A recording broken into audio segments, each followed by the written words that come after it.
It's already super legal, as we've seen, for me to be a pretty bad guy.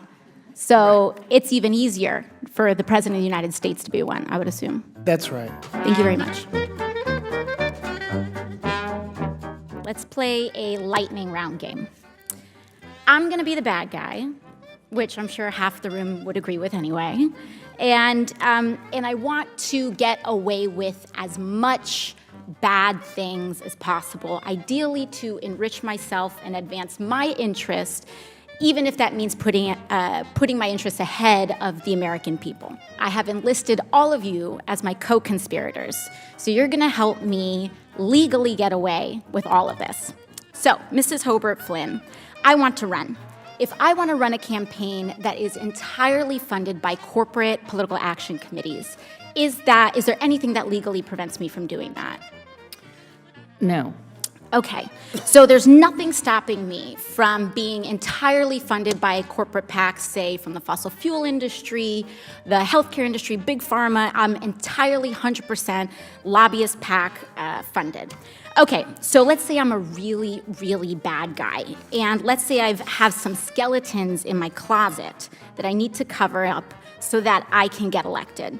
Mr. Smith, is it true that you wrote this article, this opinion piece for the Washington Post entitled, "These payments to women were unseemly, that doesn't mean they were illegal"? Well, I can't see the piece, but I wrote a piece under that headline in the Post, so I assume that's right. Okay, great. So, green light for hush money. I can do all sorts of terrible things. It's totally legal right now for me to pay people off. And that is considered speech. That money is considered speech.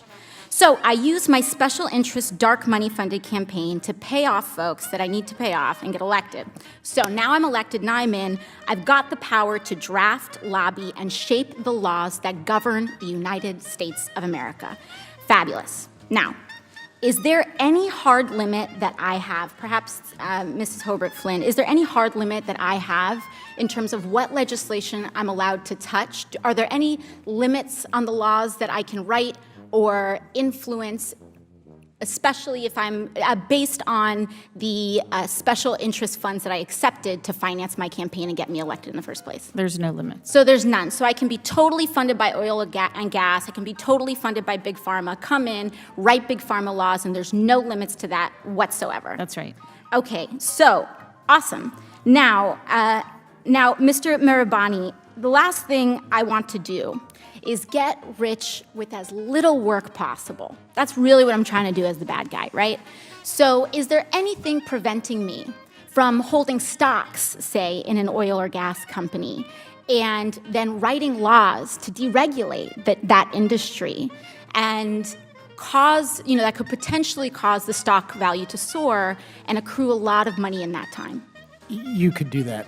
So I could do that. I could do that now with the way our current laws are set up. Yes? Yes. Okay, great. Is it possible that any elements of this story apply to our current government and our current public servants right now? Yes. Yes. So we have a system that is fundamentally broken. We have these influences existing in this body, which means that these influences are here in this committee shaping the questions that are being asked of you all right now. Would you say that that's correct, Yes. Mr. Mirabani or Mr. Schaub? Yes. All right, so one last thing, Mr. Schaub. In relation to congressional oversight that we have, the limits that are placed on me as a congresswoman, compared to the executive branch and compared to, say, the President of the United States, would you say that Congress has the same sort of standard of accountability? Is there more teeth in that regulation in Congress on the president, or would you say it's about even, or more so on the federal? In terms of laws that apply to the president, yeah, there's just almost no laws at all that apply to the president. So I'm being held, and every person in this body is being held to a higher ethical standard than the President of the United States. That's right, because there are some ethics committee rules that apply to you. And it's already super legal, as we've seen, for me to be a pretty bad guy. So it's even easier for the President of the United States to be one, I would assume. That's right. Thank you very much.